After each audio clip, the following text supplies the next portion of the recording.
Hello and welcome to Fraggle Talk Classic, the unofficial Fraggle Rock podcast brought to you by toughpigs.com. My name is Beth, and I am rewatching for the millionth time. My name is Julia, and I can't be here for this one because I have a pressing engagement elsewhere. That wasn't Julia. All of you, I deceived you. I'm sorry. I didn't mean to be presenting a falsehood. That is in fact who? That was, catch me on the back foot.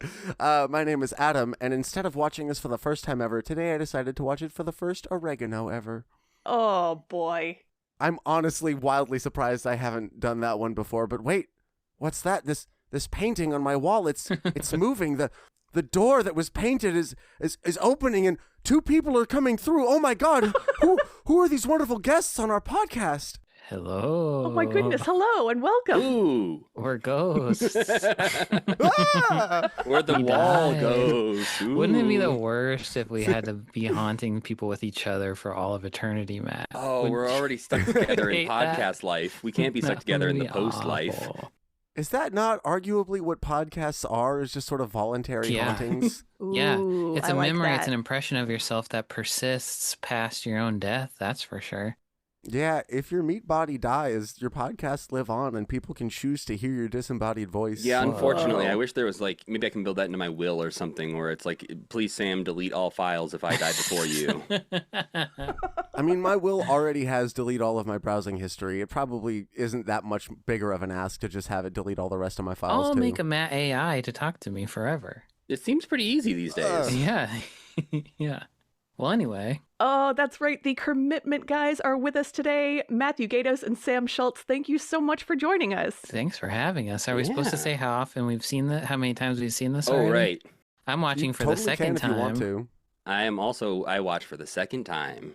Excellent. I don't think we have any second time in the triad normally, so that rules. Representation. A new perspective on things. That's All right. you fans of the number 2 out there, this episode's for you. We're here for people who had to watch it a couple of years ago and then were asked to watch it again, and we're like, oh, right, this episode. I remember that one. Yeah. Yeah. Beth, do you want to, speaking of this episode, what episode is this, Beth? And maybe you could add who wrote and or directed it. Yes, today we are talking about Wembley and the Mean Genie. This is episode 9 of season 3. It originally aired on February 25th, 1985, written by Robert Sandler and directed by Douglas Williams. I love this episode. I have so much to say about it, but I want to start by saying this episode falls into it is not as big of a category as it should be, of children's media, of explicitly demonstrating tactics that children will inevitably run into people using on them in real life and showcasing them as bad. The crown jewel of this, you all may be more familiar with, is Tangled. Oh. Tangled is amazing. I am so glad Tangled. I didn't even like Tangled as a movie. I was it was fine. But I'm so glad it exists because it means that there are kids who are going to watch that movie and then see their parent act that way and go, wait, that's not right. Mm-hmm. Wait, that's not okay. Oh, wow. And this is going to give them that same type of representation. And I'm so grateful that it exists. Yeah. That's something that I feel Fraggle Rock does really well consistently, is not, beat you over the head with the obvious thing. It does that from time to time. Mm-hmm. But for the most part, it is showing you an example of something that might happen in your life at some point and, maybe gives you a push on how to react to that. Mm-hmm. Yeah, it is very, very artfully done. Shall we dive in? Let's do it. We start off with Doc wearing a steamboat hat, and he's practicing to be the MC for the talent show at the bed and breakfast next door, which just also want to point out, MCing is one of those very niche social and front-facing roles that neurodivergent people are really good in. It's phenomenal. Love to see it. Does Doc seem like he would be good at this job, though? I mean, he's practicing. I guess that's true, but I think he's going to flop. That's my guess.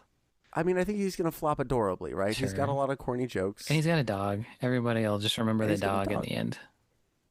And you get to see, the talking dog bit, which I love. My dog can talk. Hey, who's the best baseball player? Ruth. Yeah. But we also get to see Sprocket get really upset about these jokes. And more importantly, Doc's immediate reaction is to ask him if he wants to talk about it and why he's upset. Yeah, way to go.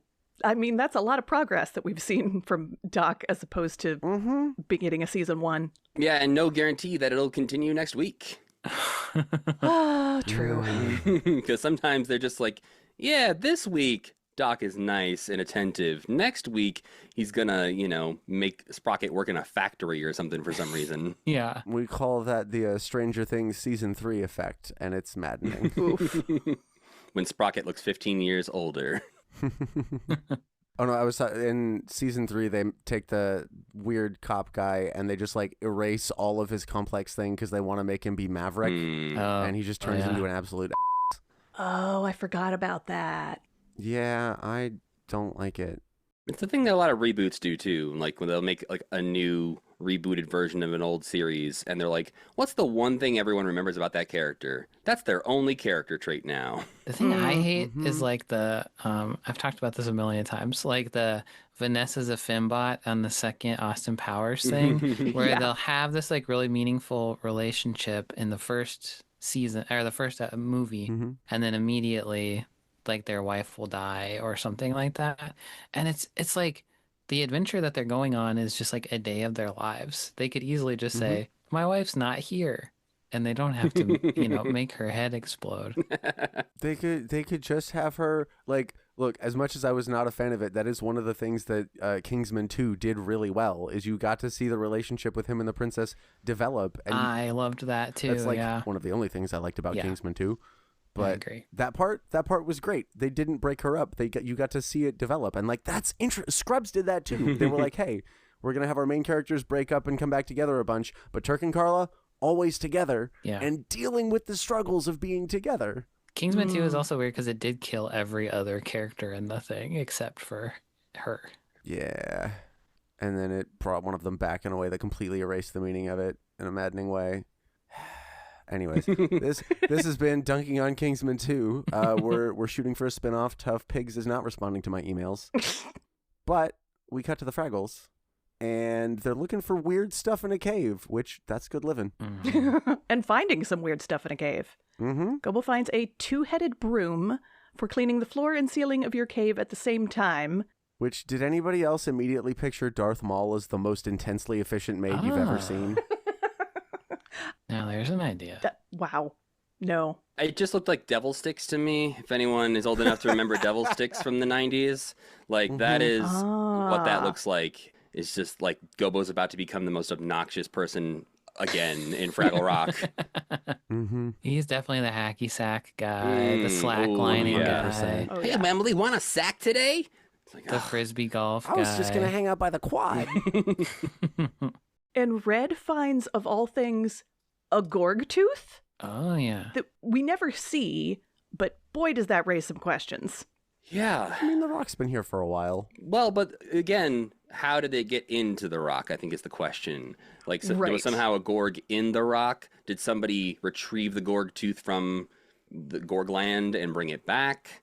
I mean, Kenta says many years ago when the Rock was small in an episode, which does sort of imply that the Rock used to be smaller and has grown, and it's entirely possible that an ancient Gorg lost a tooth and then the Rock kind of grew around it. Whoa. This feels like a perfect time to introduce something that maybe will break the rest of the episode and maybe the rest of your podcast, and I apologize for that. Sam and I think in our journeys through watching Fraggle Rock a couple of years ago, sort of started to subscribe to this like hollow earth theory of Fraggle Rock, which, to be fair, more evidence will be presented in later seasons that you haven't gotten to yet. Right. But there is this feeling of like, where does Fraggle Rock exist and how does it exist? And I'm just, Uncle Traveling Matt especially, I feel like lends a lot of credence to this hollow earth theory. That would explain how he wound up going from England to Australia and we have never seen him on a plane. You will at one point, I think, but only once. Wow, spoilers. You do. I'm watching this for the first oregano ever. Well, will he be inside the plane, outside the plane? Will he be flying the plane? You never know with that guy. I hope not. I probably can't even reach the controls. He's a little I don't think small. he should be flying a plane. What if he was the co-pilot in that movie with Denzel Washington, where they have to fly Where a he plane flies the into plane a bunch upside of down. Oh, dear. Denzel wasn't drunk. He just had a puppet as the co-pilot. Uncle Traveling Matt's fault. Yeah. Oh, I would watch the heck out of that. Gonna have to crash this plane. Oh no! So everyone always talks about, the weird theory of what movie would you replace all but one human actor with Muppets? Mm-hmm. And I like to have fun with the idea of flipping that and saying, what one Muppet would you introduce to an all-human movie? Ooh. And I think Uncle Traveling Matt, in whatever Upside Down Plane movie is called, would be perfect. I think it's called Flight. That would be amazing. Flight. I think you're right that it's I think called it's just Flight. I'm pretty sure that's right. I think it is. Yeah, Traveling Matt would be a good pick for almost any answer to that question. He could just walk by in Yeah. the background of any movie ever, and you're like, yeah, that makes sense. Yep. Mm-hmm. Well, he could be like the inciting incident of every movie. He's like tripping over the nuclear button, or like, He drops a spider on a teenager, and he he's the becomes one. Spider-Man. He's trying to steal the can of dinosaur eggs from Jurassic Park or whatever. Or like he gets zapped in the electric fence, and that's what makes all the blackout happen. Oh, there we go. He lets the T-Rex out. I think that would be better. We fixed it, guys. That'd be good. Finally, Mhm. Jurassic Park. He's Will like, be a good the movie. walls here are angry and see-through. Exactly, yeah, the angry walls. I don't think it's impossible that Pa just like Junior's tooth fell out and Pa was like, whatever, and threw it down the well, right? Oh, Like, yeah. That does make They're not sense. sentimental. Or at least Pod. They don't have teeth either. None of them have teeth, so there must be a lot of teeth down there. Yeah. Ugh. That raises more questions now. All their teeth fell out at one point. I found a full set of... I mean, have you ever seen them brush their teeth? Actually, maybe you did. I do get Yeah. the feeling they would believe it's beneath them. Yeah. Big Hmm. toothbrush, though. Big old toothbrush. Very big toothbrush. The scale would probably be like the size of a school bus on its end. Maybe that's what the two-headed broom is. Maybe it's a Gorg toothbrush. You know what? You could brush both sides of your mouth at once. There you Yeah, go. maybe they threw out their toothbrush when they Wow. lost their last tooth because they're like, oh, we don't need it anymore. How did we logic that to an actual, conceivably good idea? Good job, us. Yeah. Heck yes. Heck yeah. So Wembley really wants to get in on the finding cool stuff. And he gets so excited about a rock and goes like, bro, that's a rock. And then he gets so excited about a mushroom and goes like, it's a mushroom. They're like everywhere.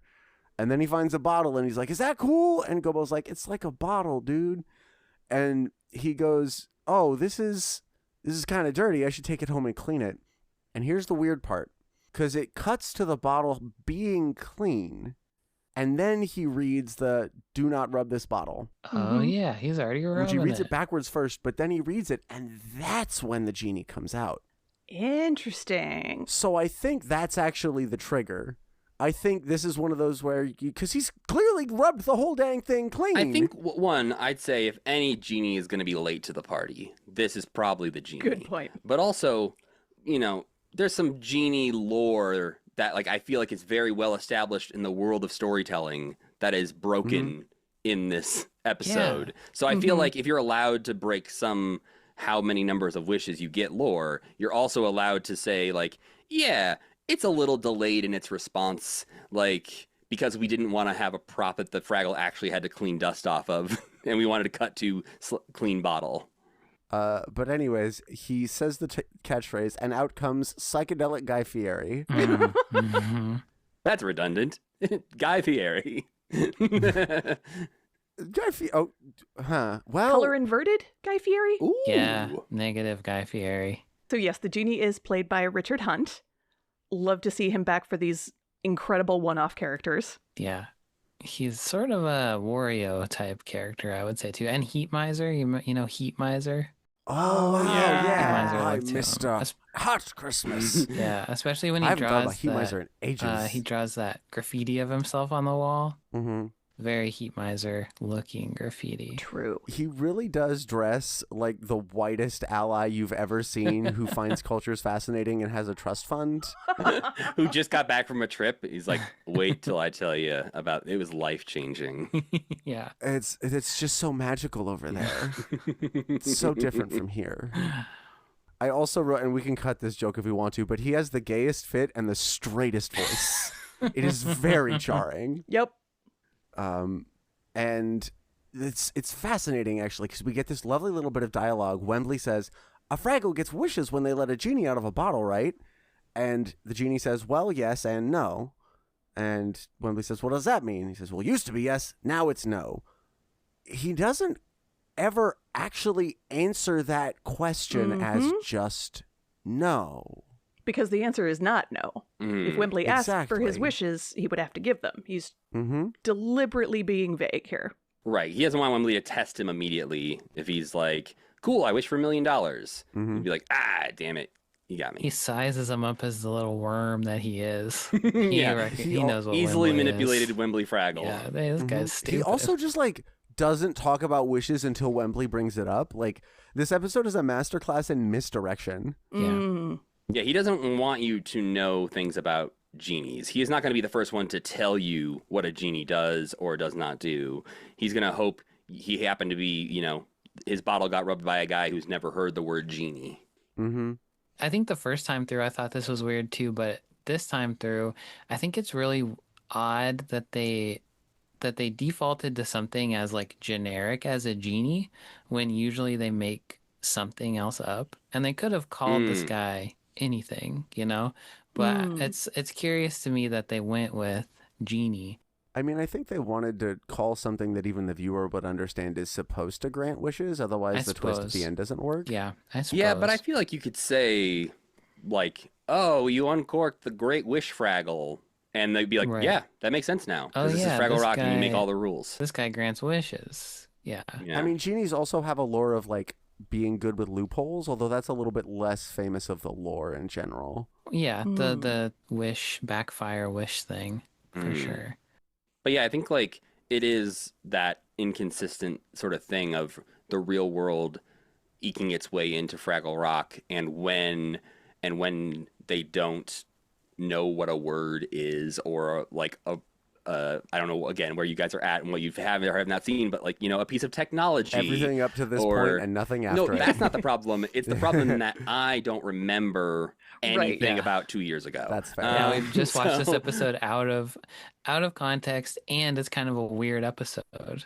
Right. It is. So as far as like, but it often will jump episode to episode of what Fraggles know about or what words are strange to their brains. And what we noticed also too is that in song they know everything. Yeah. They will sing like, hey, when you're feeding a bulldog, and you're like, what? You know how to feed a bulldog, but when the strange monster outside the door, you have no idea what that is? Yeah. It's like, okay. So I'm glad we weren't the only ones finding that. Yeah. Yeah. No. Definitely. Yeah. And you get this theme really early. You get to see, oh, this person is being mean with humor because, Wembley is excited that he found a cool thing, and he calls his friends over, and the genie's like, oh, we're going to have some fun. And he levitates the double broom and the cool plant, and then they fall and presumably break. And Red and Gobo are like really unhappy, and the genie says, oh, don't be such a sourpuss. Come on, Wembley, let's go where people have a sense of humor. And like people using humor to mask genuinely harmful behavior is incredibly relevant in this day and age.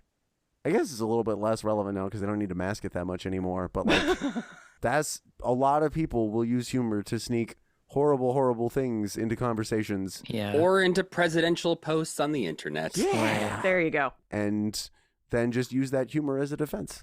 Yeah, you're right. They already snuck it in, though. It is, or past that point. Yeah. Now it's just outright like, yeah, it's racist, but it's a joke. Yeah. It's interesting, too, because I had a very specific thing that I would do in the classroom whenever anybody used that defense. They'd say something mean and be like, I was just joking. And I would go, okay, cool. You have detention. And they'd be like, that's not fair. I'd be like, it's just a joke, man. You're just joking. They'd be like, oh, okay. I'm like, no, you do have detention, though. That's the joke. My favorite thing to do is if you're in like an awkward conversation with, a friend or somebody you just met at a party who's making an off-color joke or like that, and they say something like, oh, it's just a joke, man. Lighten up. You're like, cool. Tell me why it's funny. Right. Yeah, playing dumb on that one's really good. I don't get it. Can you tell me why that's a funny joke? Oh, could you explain it? I don't get it. Can you explain why it's funny? Yeah. You might ruin like the party, but you'll also ruin their party. Yeah. Matt's famous for ruining parties. Hey, as long as I ruin that one guy's party, I'm fine. Yeah. I'll take everybody else down with me. Nice thing about the classroom thing, too, is like kids would start laughing because this one kid would be really angry, and I'd be like, oh, well, they're laughing. It's a joke, right? Social pressure. And then I could be like, oh, wait, so you're saying that just because it's funny to them, does it mean it's not making things harder for you? And they'd be like, yeah. And I'd be like, oh, kind of like that joke you made. But how would you react if a student was drinking radish beer in your class? Genuine curiosity. I did not know such a thing existed, and probably would still confiscate it, but I would maybe leave it behind the desk and take it home because I would want to try it. Would wait till I got home, though. Goodness gracious.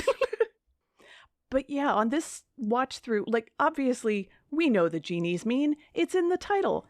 But somehow my brain kept forgetting how manipulative he is on top of that. Because you can be... Oh, I have so many notes on that. that. Yeah, you can be mean without being manipulative. And boy, howdy, this guy has quite the bag of tricks. There's the, like you were saying, trying to use humor to call it a joke. He's trying to stir up Wembley's empathy by saying how, what terrible conditions it is being stuck in that bottle. Mm-hmm. Which he's probably not wrong about. It probably is terrible conditions, and we can talk about that later. But yeah, he says we're gonna have some fun, a little magic. He's being very charming, and then pretty much as soon as it comes to interacting with his friends, he starts talking about Wembley sticking up for himself. Well, so there's a couple of beats here that I want to get to before we get to that, because I have a whole breakdown on that bit. Oh, great. But first, he whisks Wembley away, and they talk about going to the Encyclopedia Fraglia. Yes. Which I love that exists. Well, have we talked about this on the podcast before, that it exists as two different things? No. So it is both in the canon of this show, a book that they can look in like an encyclopedia, and it is a real collection of documents put together by Karen Prell from the original show, which is how we know how to spell all these character names and who played who and what the songs are called. It's just this glorious resource that you can That's amazing. find on Muppet Wiki. Wow. Was it just a personal project of hers, or was it somebody gave her the responsibility on the set or something? Let's see. I'm pulling it up now. Dun, dun, dun. In an interview, Prell explained her process and motivation. She says, when I originally wrote it, it was during Fraggle Rock and so much was being established about the show, but not being officially recorded. So I just started writing. Okay, yeah, so it seems like an archival intentional thing on her part, which, oh my gosh, thank you. Yeah. The preservation of history has incredibly long-reaching consequences that continue to ripple and grow, and it's an amazing thing. I think about it with Salmon Friends. Yes, we only have 8, 9, whatever different Salmon Friends to watch, but without those 8 or 9, we would have no idea what Jim Henson's first TV show was like. And so, yes, did they erase hundreds, if not thousands of episodes? Yes. But preserving those 8 or 9 clips does so much to inform the overall timeline of this man. All my salmon friends swam upstream. Oh, boy. That ruled. I like that a lot. Sam was genuinely impressed by that. Yeah, You've never heard that joke before? No. I assumed it was obvious. I thought I was grabbing the low-hanging fruit there. Heck yeah. How many we'll people take are that as a making win. Salmon Friends jokes around you? That's a great point, yeah. You know what? We can just move on. And the other thing I want to call out before we get to this amazing manipulation scene is the establishing shot, because we get doozers, we get doozer tools, and we get 2 extras in the background walking, and one of them's walking and one of them stops and gets distracted, and the other one comes back and just sort of exasperatedly grabs their friend and drags them off. I did not notice that. It's just this little, it takes 2.5 seconds, but it's this tiny little Fraggle story in a nutshell. I love that. Yes, they're all like that. I feel like Fraggle Rock is one of those shows that does that better than a lot of other Muppet productions, is good background acting by random little cave creatures or other Fraggles who need to walk through scenes. And I think it is just those, the cast of Canadian puppeteers that they got to be extras in those things just were, given free reign a little bit to add life to the scene. And it does so much to make it feel like a living, breathing place. Well, I think the Muppet Show was good at it, not as good as Fraggle Rock, but we're in a period right now, we're on the Jim Henson hour, where we're really noticing the digital sets that don't have the little things going on in the background. Right. It feels very phony compared to, like, Yeah. Fraggle Rock feels like such a real place that you could walk into and visit and expect a monster to come around the corner. And just these, like, blue screen shows feel very much like you have two characters in front of a blue screen and no one's allowed to do anything else because there's no depth to the set. Yeah. As we often say on this podcast, no seams in the world building. Mm-hmm. Yeah. So we get this scene, and I have a full, like, multiple point breakdown of all the bits in this scene and would love to just sort of jump into that and have y'all chime in as I do. Great. Tell us why this guy is awful. So this first beat, Gobo warns Wembley. He's looked this guy up. He knows he's horrible. He says this genie lies, steals, cheats, and warns Wembley to stay away from this genie. Second beat is Wembley turns and asks the genie, is this true? Genie does not answer the question. Mm-hmm. Instead responds and asks Wembley, says, does this guy tell you what to do a lot? He is changing the subject. He is dodging the question. He is putting the onus of answering back on Wembley. Mm-hmm.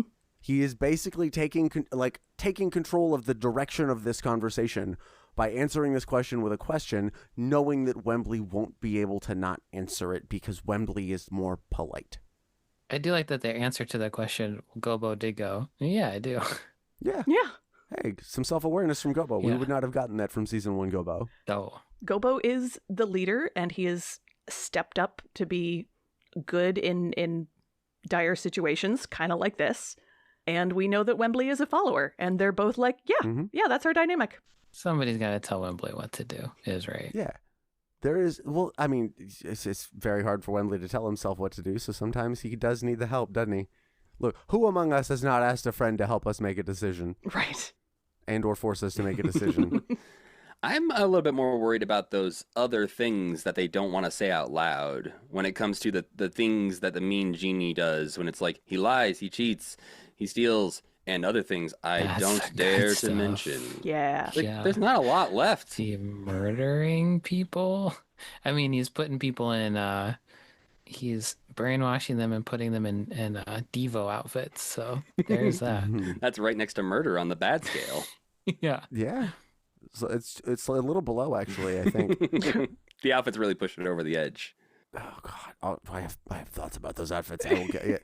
But so it's such a fascinating reframe here because what he does is, and he does it so well, he never says what he's doing. Mm-hmm. One of the truths that I have been realizing as I have been trying to understand our political climate is the most powerful lies are the ones that you don't ever say out loud.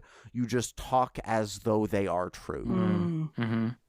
And so what he does is he reframes Gobo's warning as an order, which it kind of was, but it's not an imperious, bossy Gobo order. It is intentionally muddling the difference between someone being bossy and someone trying to warn you by simplifying both of those into the category of just telling you what to do. Right.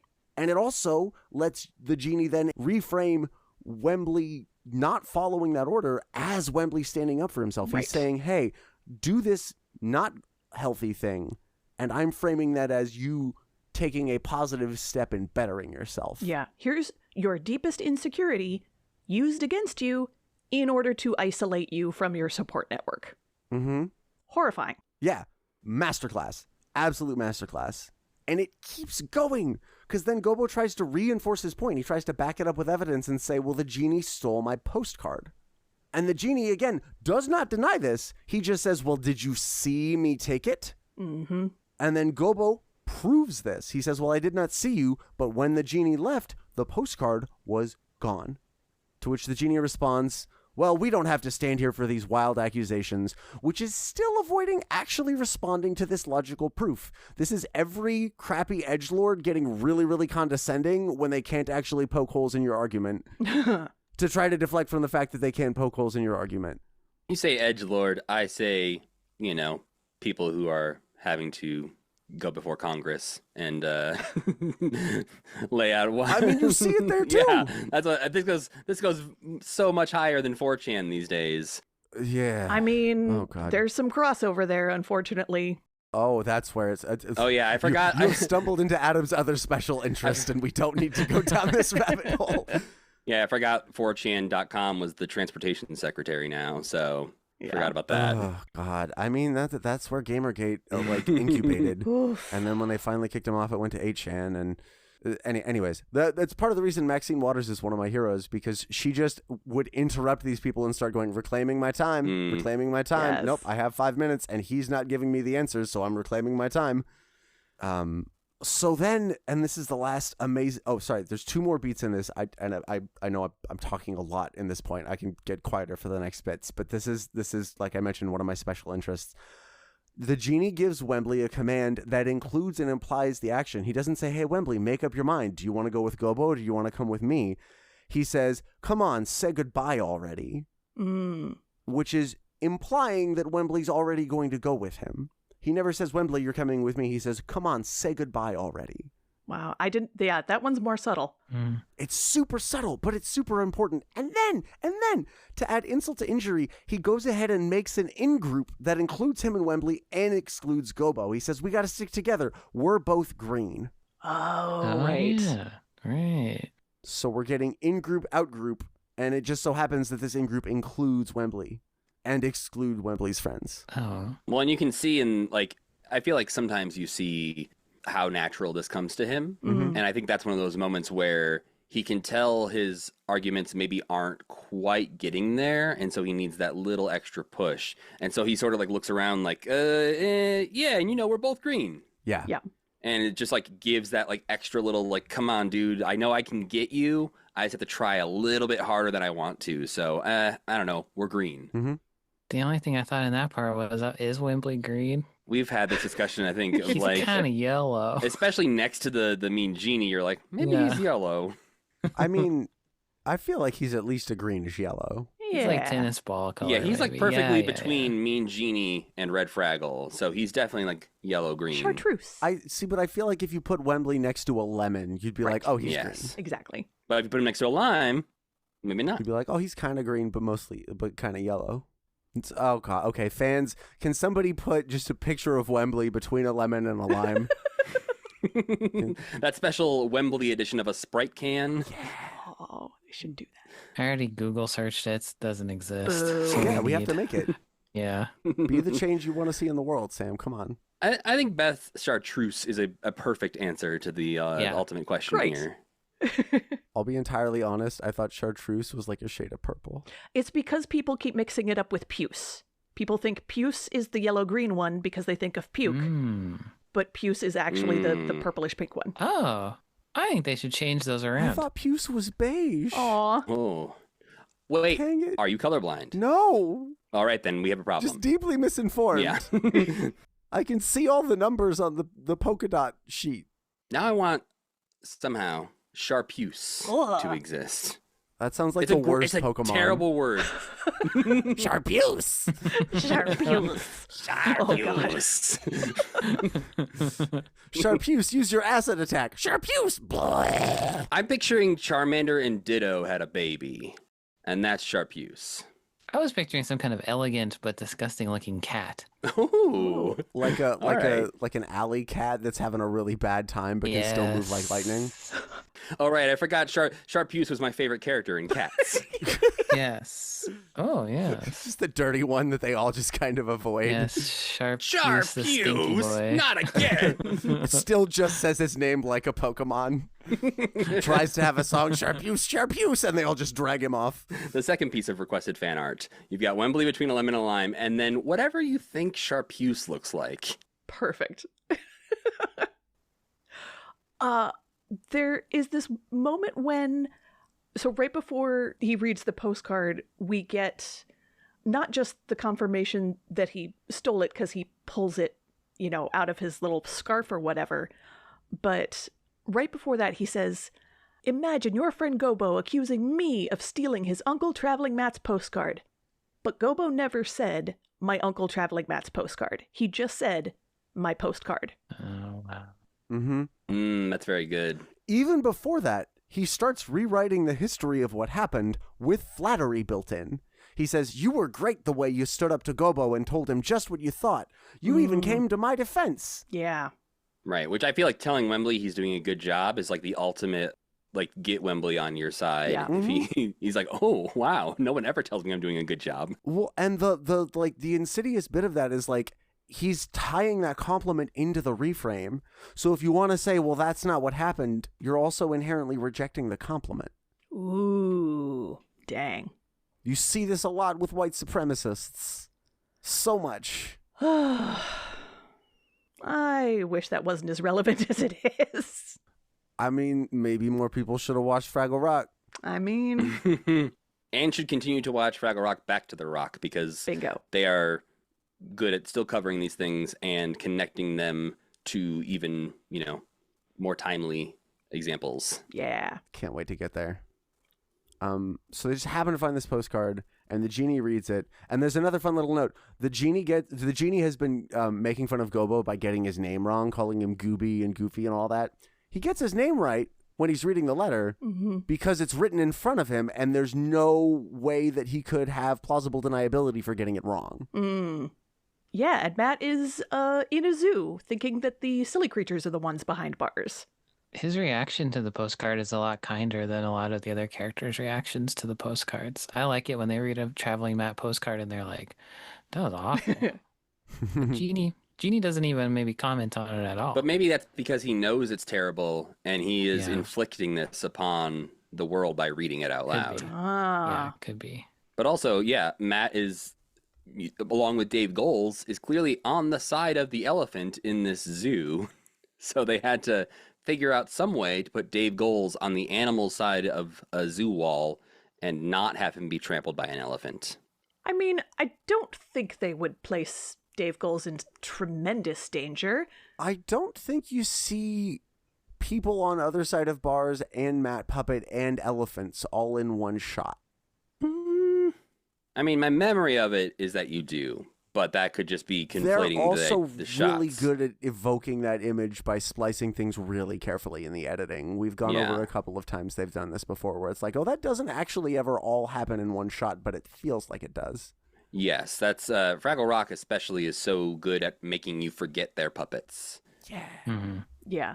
Maybe Dave's just got too much gonzo in him. He's like, maybe I'll get stopped by an elephant. Yeah, that sounds fun. Big deal. Yeah. I mean, I feel like elephants are pretty docile. Just yesterday, I saw a Instagram reel of a guy playing his guitar to a bunch of elephants who were like, ooh, let's all hear the music. And the baby was trumpeting along. It was adorable. I mean, wild animals are wild animals. They're pretty chill, but you can't be sure that they won't be. Fair. This is the official stance of Fraggle Talk is don't play guitar for an elephant. Don't get too close to an elephant. Unless you are specifically trained to do so. In which case, please give me the number of that training facility. Please. An elephant ran amok in my hometown in Montana. That's true.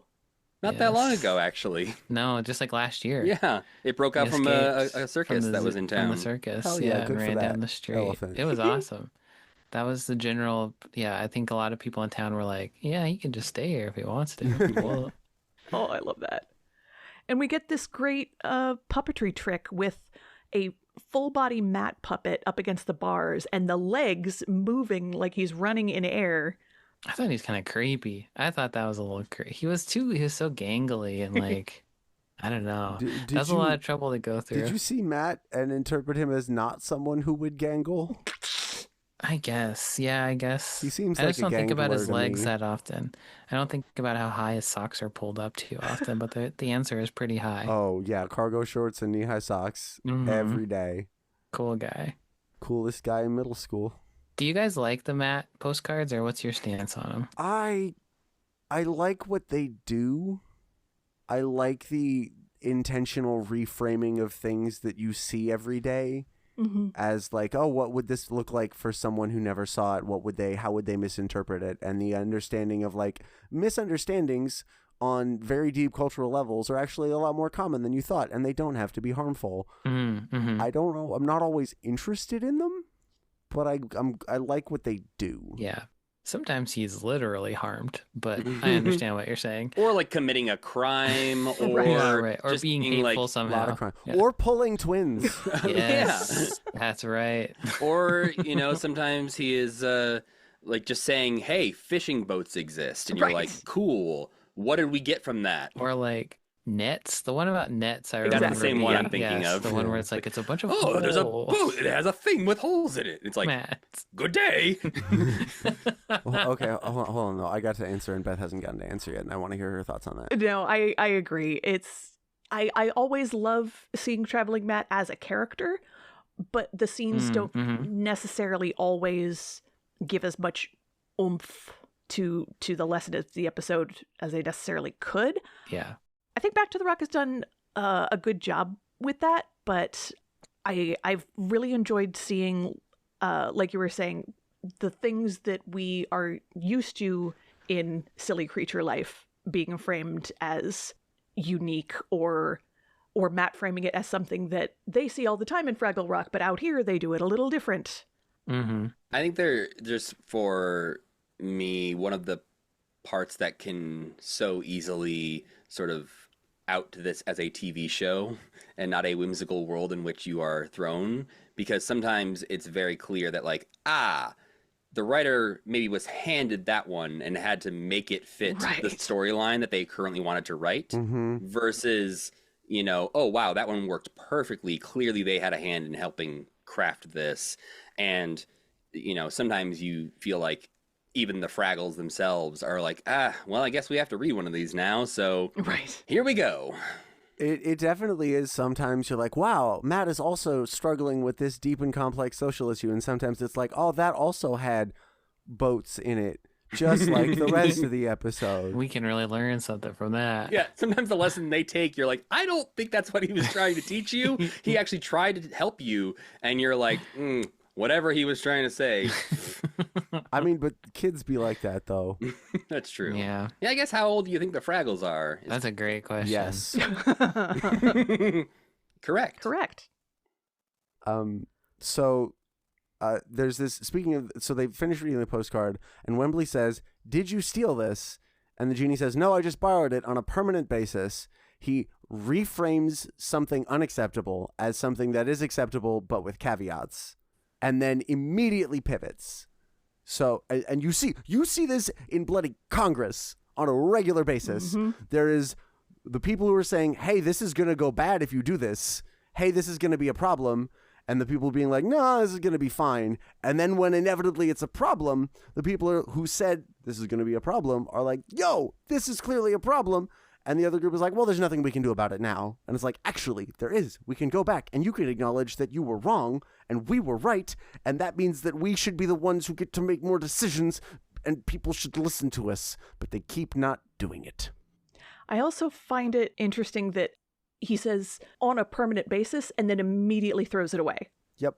So like, okay, this belongs to me now, and I'm going to demonstrate that this is utterly worthless to me. Which is sort of what he does at multiple points with like with the cave findings, like the brooms and stuff. He's like, I hear that's special to you. Bye. And then the moment like he picks up the guitar is like the same thing where he's just like, oh, is this a problem? I'm going to make it worse. Right.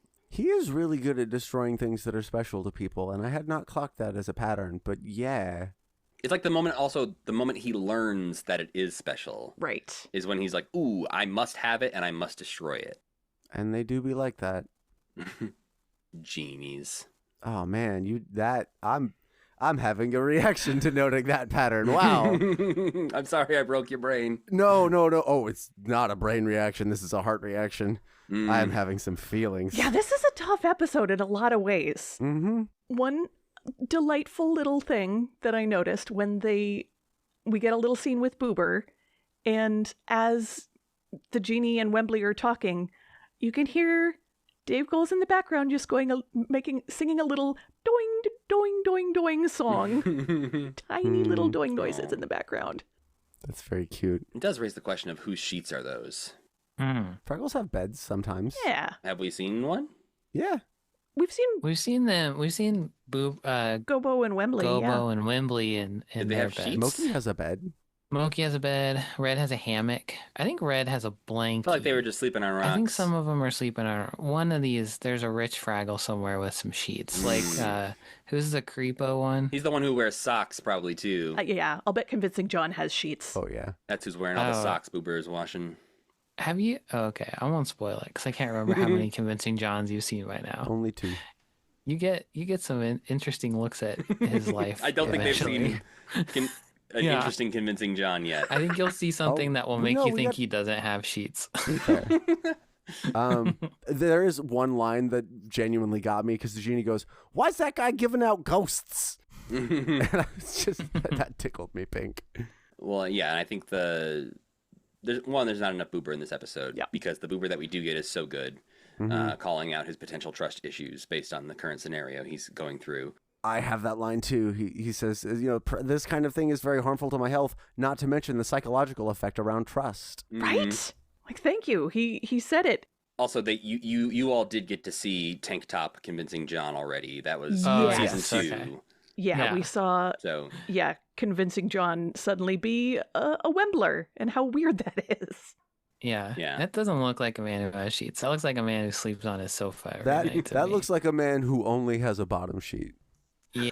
if I may. Yeah, sure. has not watched it in 6 months. No. Got one of the yellow pills. Oh yeah, very yellow. Yeah. But so they play this really mean prank where the genie animates these sheets and scares the heck out of all the other Fraggles. And Wembley tries to confront him about this. He has this great line. He says, since I met you, I'm laughing, but I'm not having that much fun. Mm-hmm. And we get this a little bit more on the nose line, but I appreciate it. The genie says, the only way to learn how to stand up for yourself is to listen to me. Yeah. He's framing obedience as independence. Does that remind you of anyone? Yeah. You're just blowing this wide open for me. I thought the genie was kind of cool, but now I don't think he's cool at all. Yeah, this episode's becoming a lot sadder by the second. Yeah. Right. Yeah, boy. sorry. One of my special interests is fascism and how it happens. I thought for So- sure that sentence was going to end with one of my interests is making people sad. I mean, I do play acoustic guitar on occasion. That'll do it. As a fellow acoustic guitar player. Yeah. I also, and I don't want to dive into this, but as lore, I also wound up dating a narcissist for a while, and it was horrible. And so part of the healing process was understanding. And so I have a lot of understanding of a lot of these tricks because, boy, howdy, you have to. Yeah. Moving on, the genie winds up. What's the setup for the genie picking up this instrument? They're all trying to confront him, I think. I think he's just like, cool guitar. That's Gather all. in Gobo and Wembley's cave to say, hey, it's time we did something about this guy. Oh, yeah, and the genie picks up the guitar because he's like, here, I'll sing you a song, and it'll explain everything. And I was like, oh, genie song? But they don't, which I appreciate. Yeah, that was weird. I mean, I want to know what a song was going to be. I mean, just wait a few minutes. We do find out. Is it the same song, you think? Yeah, just this one I would has assume electric so. guitar instead of acoustic. The acoustic version is Taylor's version of the song from later. But yeah, he finds out the guitar is important, and then he tears the strings. And God, that hurt to watch. Yeah. And I do think it is worth noting that he does that when they say, we're going to put you back in that bottle. And he says, that's what you think. I'm never going back in that bottle. And there aren't enough of you Fraggles in the rock to put me in there. I'm never going back. And he says, never, never, never, as he breaks each one of those strings, emphasizing each never.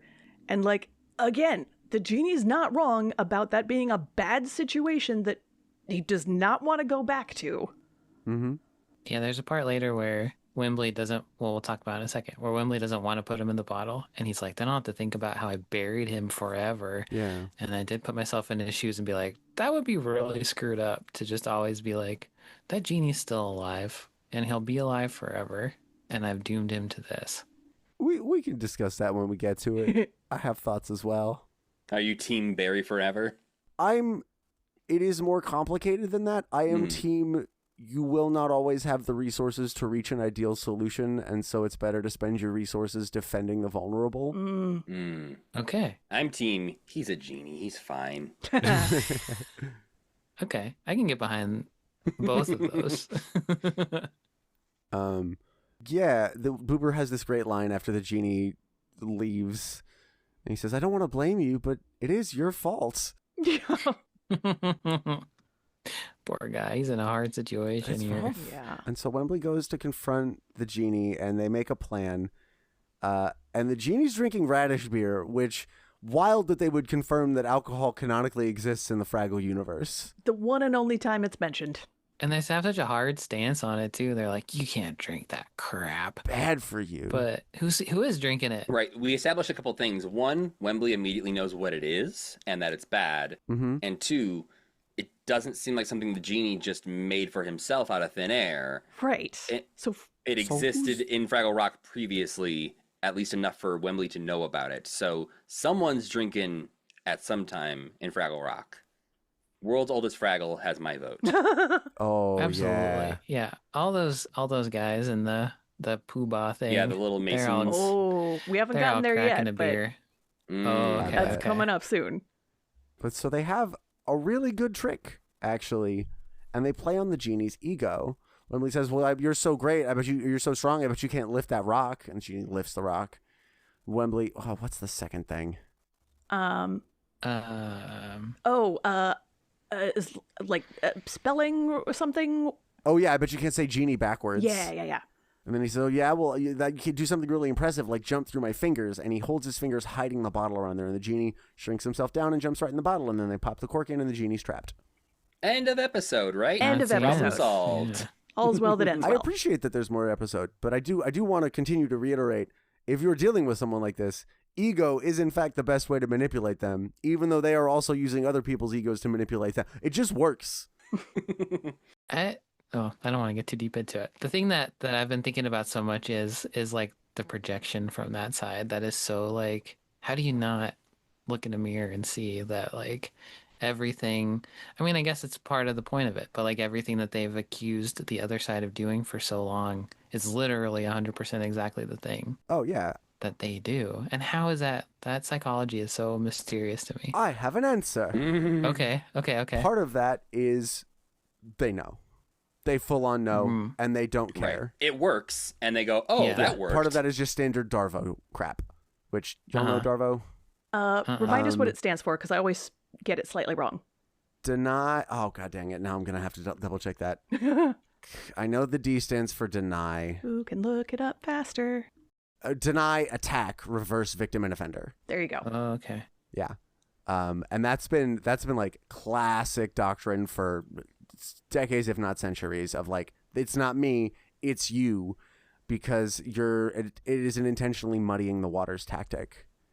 The other part of that is, we hate most in others what we hate about ourselves. And if we teach people to hate parts of humanity, they are inherently going to hate themselves. There's a reason the RNC always crashes Grindr. Right. And the third one is that there's just a lot of lack of exposure.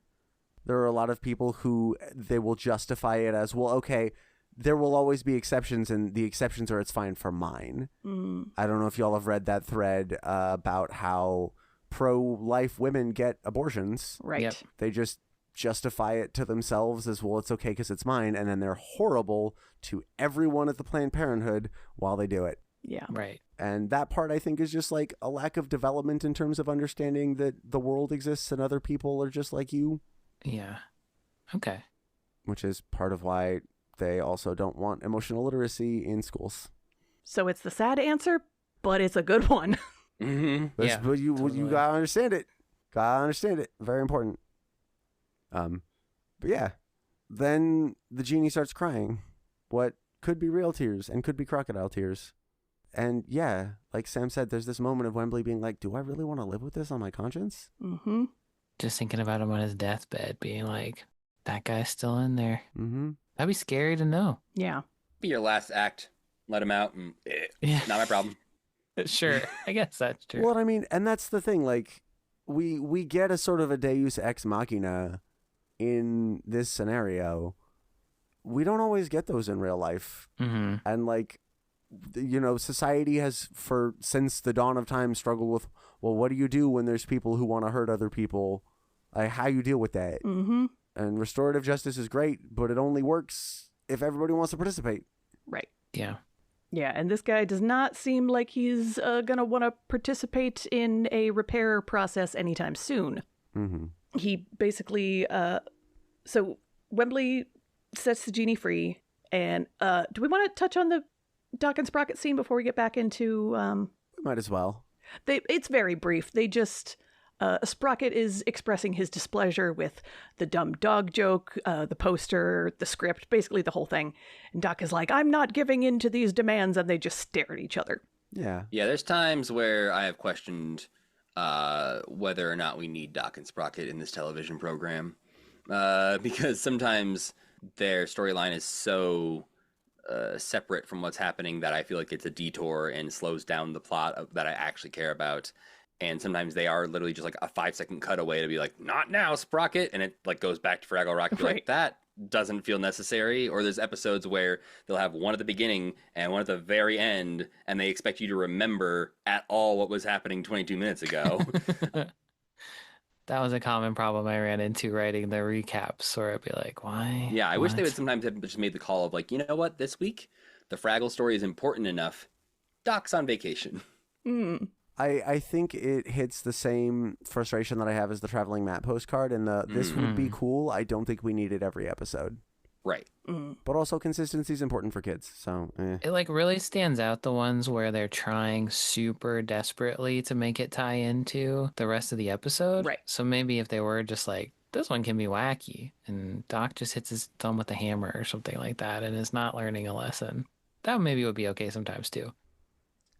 Yeah, so we come back to Gobo and all the Fraggles celebrating, hooray, we did it, we trapped the genie. We get this adorable little group chant, Herble, Dearble, Beerble Vest, Wembley Fraggle is the best, which, okay, I'll grant you it's silly, but also... Hey, we say hip hip hooray. What's that? It feels easier to say than Herble, Dearble, Beerble, though. Yeah, but when you've been saying Fraggle since the day you were born. Yeah. Yeah. And you got Weeba Weeba Wafa Wafa. Like, you got these things ingrained in your brain. You say hip hip hooray. I say ankle ankle good job. Oh, okay. Oh, boy. That one was too fast that, like, I hate it more because of how fast it was. If you had waited, like, 5 minutes and was like, wait a minute, I got something. Yeah, it was so fast that I dislike it strongly. That kind of puns and wordplay was the first like intentional mental program I built when I was trying to figure out what humor was in like 5th grade. And so it is the first part of my brain socially that will come online. Wow. And the like, if my brain has no energy to run any other part of the social program that is my brain, I will still make dumb puns and wordplay, and it drives my friends up the wall. Yet the puns get worse the more tired he is. It's amazing. Early in the morning too. It's the only thing I can be like, I can grunt, I can reach for hot liquids, and I can make puns. People are like, it's too early, and I'm like, no, you don't understand. That is why this is all I can do. I think that's incredibly impressive. The perfect time. The inhibitors will turn on soon, and there will be less of this. Man, what if you're sleep punning and you don't even know it? Oh. Wow. I feel like my partners would have told me that by now. Probably. But so Gobo, in this whole hullabaloo, Gobo drops the bottle and it shatters. Yeah, I killed the genie. And like, I get that moment of like, oh no, I didn't want to kill this guy, but also is a lifetime in prison that much better? Oh, yeah. Here comes the next hour of this podcast as we debate this one. I do think the next sentence out of Gobo's mouth, if Wembley hadn't said anything, would have been like, oh, well. You guys want a sack? Yeah. It is interesting, too, because Wembley does make the genie promise to go far, far away and never bother them again before he lets him out. And the genie pops up with this amazing bit of fanfare and goes, I lied! And it's like, yeah, that is a consistent societal. Like, what do you do with people who aren't willing to play ball in any way, shape, or form? Yeah. I do like imagining now that there's a moment in the future for all of these horrible humans we've referenced slyly, where we will just see them just go, I lied! And just yell to a news camera, just be like, fine, you win. And I don't think we'll ever get that moment, but I would love to see it. Happen. It would be satisfying. That is when this shifts into pure fantasy. And we get a song. And the song rocks. Yeah. The song is great. It feels very, like you guys were saying on your podcast, like angry teenager kind of punk rock show. So, let's see here. Lyrics, I I fell asleep and I started to dreamed I was trapped in a nightmare machine. Everyone giving me good advice, everyone saying be neat and nice. They want you to leap through the hoops and the rules. They want to creep through the groups in the schools. Everyone there in the same old show, everyone's scared to say no. And then the chorus is a lot of like, no, angry stuff. Like, everything teenagers are angry about, they are correct about. What? 95%. Thank you. 95%. Yeah, but you Maybe could, 90%. You could give that song to Simple Plan in 2004, Yes. and it's going to sound like appropriately whiny and angry as teenage Matthew Gatos definitely was. Well, it's really interesting, too, because there are a couple, and I don't have the lyrics in front of me, but there are a couple of times where he talks about, not being nice. There is a subtle, collation here of meanness being rejecting a restricting social convention. And it's like, there are definitely some restricting social conventions that we should reject. I am all in favor of some of that, but maybe try to be nice to each other is not one of them. And so we're seeing that same kind of muddying the waters and that same kind of, I'm going to take these two things that are not the same and simplify them both enough that I can make them be the same. Yeah. Yeah. And it's when he magically puts all the Fraggles in matching cult uniforms that I was like, oh, okay, this is not just an angry teenager. Did that give you cult? Because that gave me fascist uniform. Oh. Yeah, I think we, on our episode about this, we were trying to figure out if it was a reference to something specific. And the closest we got, which it's not that close, it was 1984, because the movie had just come out the year before. And so maybe that was on their minds. But these costumes specifically don't look really specifically like anything, but it does feel like you are, my drones now, you will do my bidding. This is your work uniform. Foot soldiers of some sort. I mean, there's a metal helmet and there's pointed shoulders. Yeah. Yeah. Don't they call him Master, also every too? military ever. They do call him Master. So that could Not either every be... military has metal helmets. Have you seen the French? Not lately. They wear berets. Yeah, they got floppy hats. I bet when They're not they're worried in about battle, it. they're not like, ooh, don't shoot my floppy hat, please. This will do It's nothing. the French, of course they are. I think they are, Matt. Their hair has to stay looking good. Wait, why are they wearing the beret then if they have good hair to show off? To protect the good hair for after the battle. Come you don't on, want man, helmet use your hair. head. You don't want helmet hair. You want beautiful beret hair. Anyways, sorry. But yeah, the crowd does say, yes, Master, all in one voice. And that's what made me think cult. But heck, I mean, if you're signing up to be in the fascist army, is that too what's not a different? Fascism is a from- cult, Yeah. so Yeah. it's the same toolbox. This is the point at which, in our discussion of this episode, I wish this was the end of part 1. Because Oh yeah, right. this full story, we're at the end of it, essentially. The episode is just about to end. You look at your timeline, and when you're watching this episode, you have a few minutes left here. And I want to see more of what this Genie now does with these drones and how Wembley might have to react to that scenario, or how, he is trying to reckon with this situation of his best friends now being mindless drones. And I just want to see that for a little bit longer. And so having this be your Empire Strikes Back moment where this episode ends with Wembley going, I'm all alone, all my friends are mindless drones controlled by a genie. Yeah. What do I do? Next episode, 10 years later, Wembley's got an eye patch. A bearded Wembley is one day I'll figure it out. The Fraggles have invaded Doc's workshop and the Gorg garden. Yeah, they've eaten his body. Wembley and Junior have to team up to stop the Genie. Ooh. A Gorg may have been helpful here.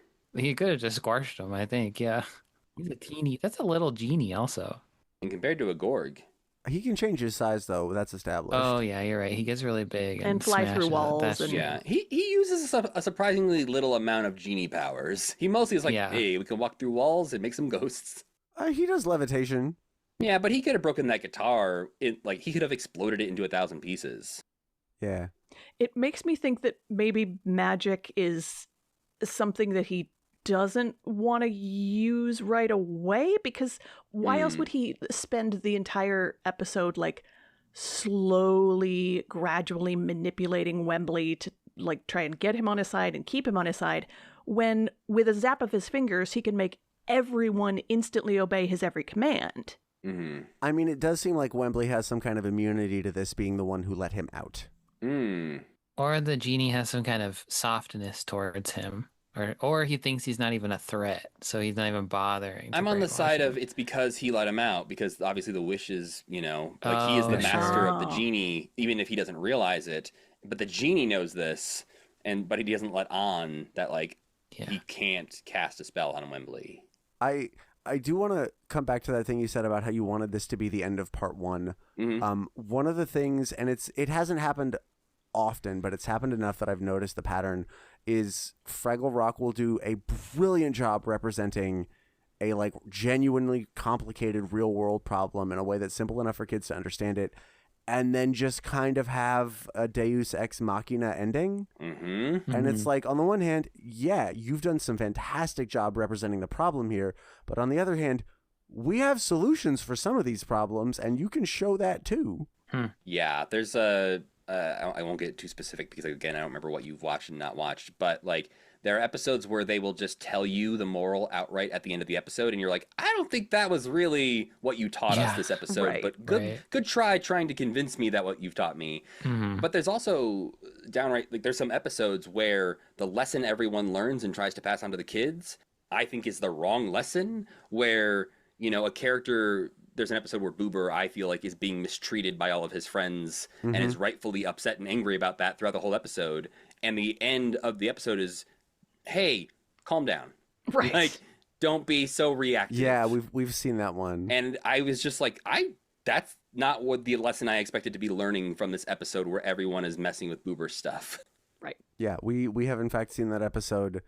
And I think we came to a similar conclusion of no, the lesson here is don't mess with your friends if they tell you to stop. Yeah. Yeah. And Wembley, bless his heart, while he's unaffected, he's jumping up and down in the crowd. He's shouting his friends' names, trying to snap them out of it. And he finally loses his mind and goes, oh, I wish you would stop. And then everything stops. Yes. What does the genie want? What's this guy's deal? He just doesn't want to do wishes, but... Well, I think he doesn't want someone to have absolute power over him, because that's the trap of the wishes, is that he is forced to do whatever someone else wants him to do. Yeah, so his life is only doing what other people want him to do or living in a bottle forever. Okay. Which does kind of sound like it sucks. Yeah. Yeah, it's hard when somebody who sucks tells you that sucks, because you're like, well... do I believe you? Because everything else you've said is wrong. Right. Yeah. I think living in a bottle probably does suck, but I don't believe most things you say. My dream of Genie's bottle looked really nice. That's true. Remember? She had plenty of space in there. He looked less happy in his bottle. She had a couch. Do you think he brainwashed the doozers as well? Nah, I think the doozers were just like, what? What are those guys doing? Because he bursts through their tower like a Power Rangers monster. Oh, right. Why does he do that? It's so weird. It's slowed down in a way that we've never seen a shot in Fraggle Rock like this ever before, and he's just Bruh! And it's like they thought it was gonna look really cool, and then they shot it, and they're like, yeah, okay. I do like, though, that we get the reverse shot of the bridge magically fixing itself. Oh, yeah. I feel like that came out of the idea of we want him to reverse a broken thing. What's a very clear thing that we can break, that we can reverse? And a doozer tower is literally pretty clear too. But it's I think it's an odd shot, but it did make me think, did he also brainwash the doozers? Does he need them to do his tiny bidding? I will say I do appreciate, because Wembley wishes to undo all of these things, and then he says, I wish I could make you understand the difference between standing up for yourself and just doing whatever it is you want to do. Yeah. Right. And I'm usually a little bit annoyed when they try to hit the nail on the head that hard, but that is so well said and so succinctly said, and honestly, a third of our country really needs to understand that. Mm-hmm. Yeah. It's also said in a moment of desperation that I love. Wembley is that's the truest feeling he has in his heart in this moment, is he wants nothing more than to make this genie understand. It's a trip too, because and I've been trying to find it, and I for the life of me cannot find it, But I remember watching an animated movie when I was a kid that uses a very similar thing. There's like this evil witch who's like cursing this ice storm with this thing, and the main character winds up doing her a favor. And she's like, all right, fine, you get one wish. You can try to make me wish away that you can, or sorry, she's like, you can wish that I would get rid of this storm. Maybe you can see if that would work. And he says, okay, I wish you were nice. And it changes her whole personality. And he goes, okay, can you get rid of the storm? And she goes, no, I'm sorry. I'm sorry to say, but I was trying to trick you. A storm this big, even my magic can't deal with it. But I can try to help get all the people out, or something along those lines. And like, I remember she had like a little rhyming like quartet that she said. But like, I cannot find this movie. So fans, if you find it, let me know. I do appreciate that pretty much as soon as Wembley realizes like, oh, I'm getting my wishes now, he uses the genie's power to stop him from doing any more harm and then fix what he broke. And then heal his personality and then set him free. Yeah. Which in this magical world, thankfully, is as easy as, okay, I understand. Right? That's the sad part for me is, I wish making people understand was as easy as wishing that you could. Yeah, which is, I think, the one really glaring hole in this episode that is like it is narratively a really cool twist. Right. 100%. But like in terms of lessons for how to deal with, like I have called it out before and I will call it out again. I think Adventure Time handles this the best because the lesson that they have is some people are jerks who don't deserve your sugar. Yeah. But I think for 1985, this ain't half bad. Yeah. Yeah. And especially if it's calling out the identification of bad behaviors, like you said earlier, like it's not necessarily giving you the tools to solve the problem, but it is giving you the tools to identify the problem. It is a masterclass in that, and I was so pleasantly surprised. How many wishes do you think Wembley could have gotten if he hadn't set him free? Because he's on like 6 by the time he sets him free. Yeah. Hey, I wish you could clean my He just kept room. rolling? I wish you could get rid of those gorgs. I wish you made that big monster dog nice. Yeah. This is weird. It's odd that they eschew the 3 wishes thing and then they just do like 5. I mean, the 3 wishes thing isn't part of the original lore. That kind of got isn't it just like added. Infinite until someone else finds the lamp or it's... Yeah. OG genies were way OP. I was going to say, that feels like bad storytelling, honestly. I would be like, ooh, we should put some limitations on their power. I mean, the purpose of the storytelling was to see what one person who had lived powerless their whole life would do with power and how they would then, become their own downfall for a lot of them. Yeah, you do forget a lot of those older stories don't end happily. Yeah. No, they don't. But yeah, and we come back and there's the great little bit where Doc's like, all right, we'll take those jokes out. You're right. They were kind of doggist. Yes. And like, this is 1984, saying anything ending in "ist" in earnest on a TV show. Like, we'll take that. Yeah. And I appreciate that basically Sprocket has become a union of one. And Doc is like, all right, I'll give in to your demands. Like, hey, Sprocket, I have a Gorg I'd like to introduce you to. I genuinely think it's funnier. I think because the original one is the amazing Doc and his talking dog Sprocket, and they change it to the amazing Sprocket and his talking human Doc, and I think that's just funnier. Yeah, Sprocket is right. His version of this show is better. But also, Sprocket basically can talk. He'd just really be a knockout on the vaudeville scene. He'd be studied by science. I full on thought when they were doing what's the top of a building called? Ruth. And then he said, who's the greatest baseball player of all time? He was going to say, God, I can't think of another baseball player. Mickey Mantle. Yeah. Sammy Souza. And yeah, that's the episode. Beth, anything on the international versions? Nothing on the international versions. Any final thoughts about the episode or what we have to look forward to? I mean, this episode specifically, I think I still... Not that they necessarily did this kind of thing, but I like the idea of this being a 2-parter or just changing up the pacing a little bit, because the biggest moment feels almost tacked on, and it's such a big dramatic thing that is then solved so quickly after you kind of solved another problem quickly that I just wish it could have been drawn out a little bit more. And I don't know what you sacrificed to get that in the episode, but I felt that like rush at the end to get out as much as I do enjoy the overall episode. Especially, when they set up such a huge problem as we are all brainwashed now. Right. Like the worst thing that's ever happened to them ever, probably. I mean, they did all sort of freeze to death a little bit once. Oh, I forgot that they almost freeze to death. Yeah. Maybe a couple times they all like fall asleep forever for a little while. Yeah, I think. some of them get trapped in holes and almost die, and trapped in other places and almost die. Oh yeah, we have to go to this place every month and ring a bell, or else we all die. I forgot year, to I think, mention that. but yeah. Yeah. Yeah.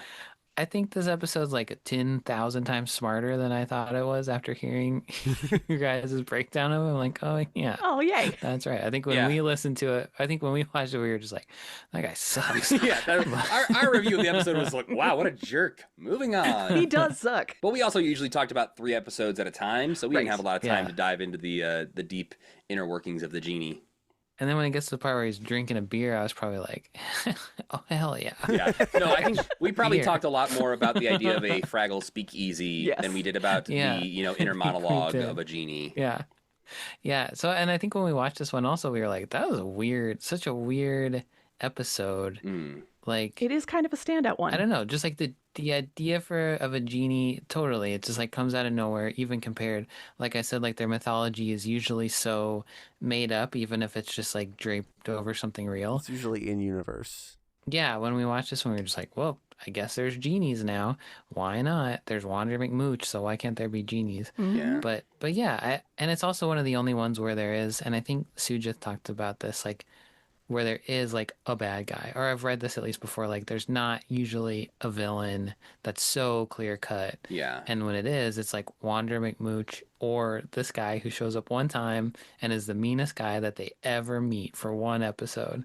But I mean, I guess that is valuable to learn that there really are people who you can't reason with. Well, yeah, that is what I wanted to add. Like, one of the things that children's media really struggles with is like, how do you handle malicious people? How do you handle people who are causing harm, not out of any sense of lack of understanding or, lashing out because they're hurting, but because they like causing harm? Yeah.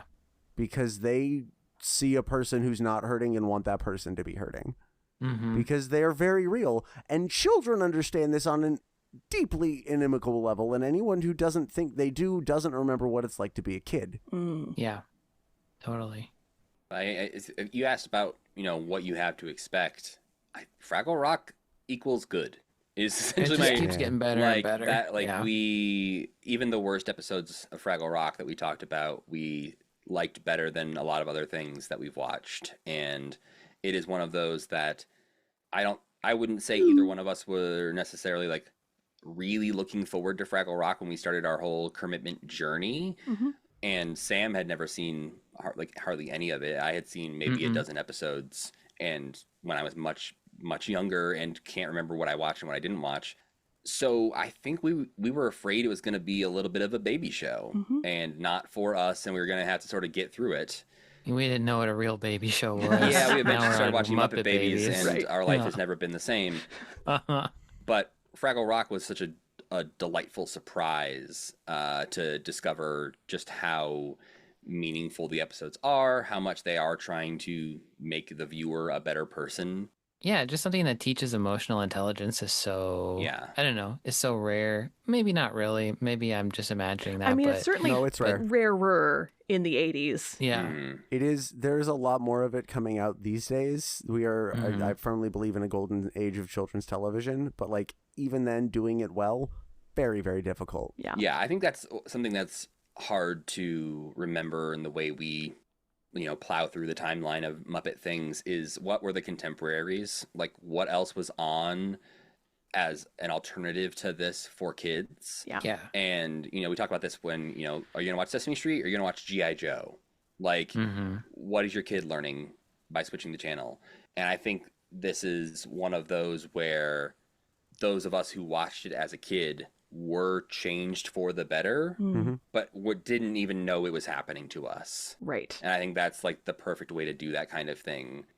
And, Jim Henson started Fraggle Rock saying he wanted to be the show to end war. Sorry, Jim. But you made some better people. Yeah.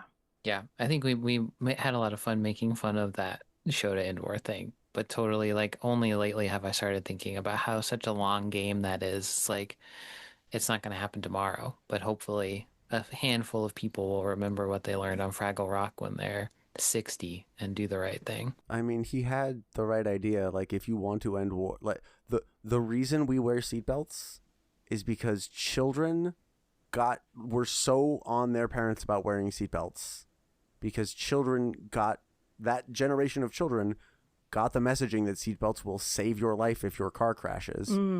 And were very adamant to their parents, I don't want you to die in a car crash. Put your seatbelt on. Totally. But then there are some episodes of Fraggle Rock that are almost incomprehensible. I mean, you gotta have fun with it, right? I'm thinking of a couple where it's just like, what were you trying to do there? Oh, I can't wait. Yeah, so usually at the end of each episode, we try and think about a way that we can make the world a little fragglier with some takeaway from the episode. Julia sent me hers, and it just says, don't be a goddamn bully.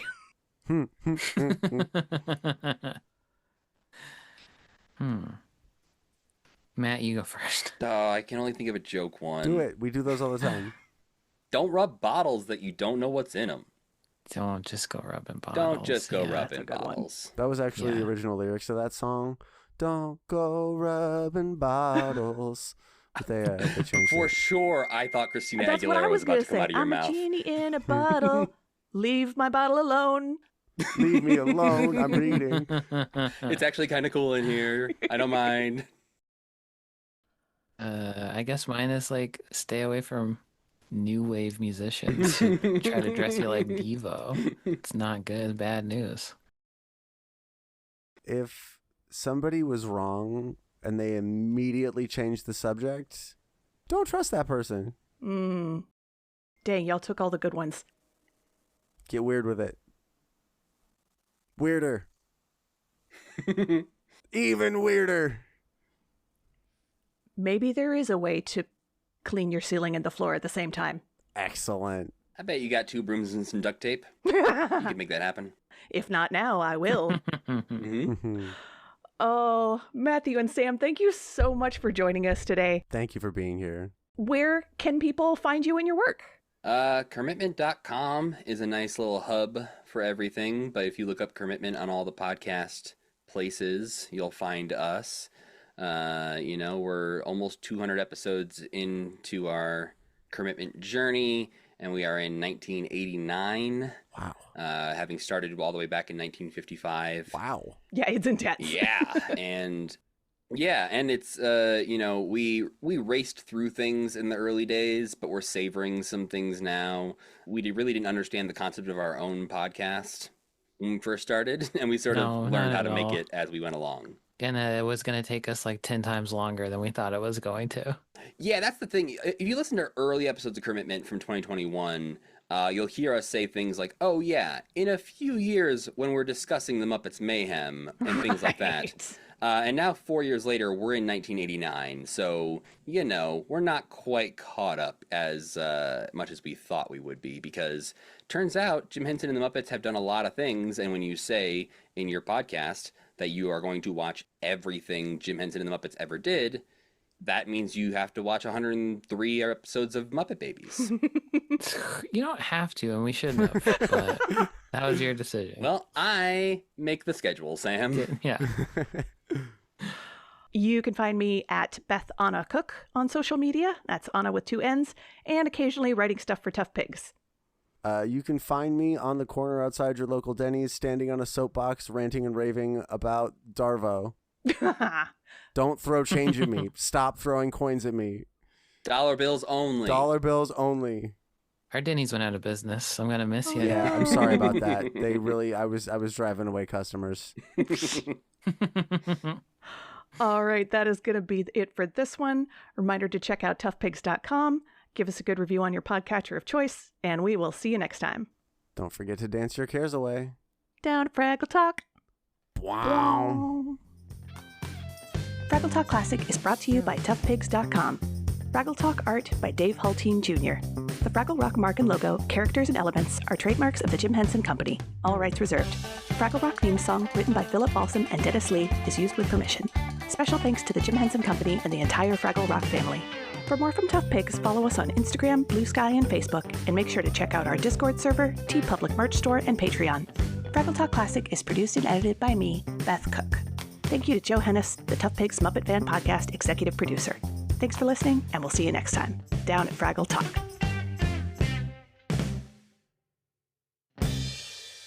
Social and front-facing roles that neurodivergent people are really good in. It's phenomenal. Love to see it. Like to add podcasting to that list as well. Oh, this is not front-facing. I don't have to look at people at all. I'm just going to stare at you the rest of this whole recording. That's okay. Zoom can be minimized. Good call.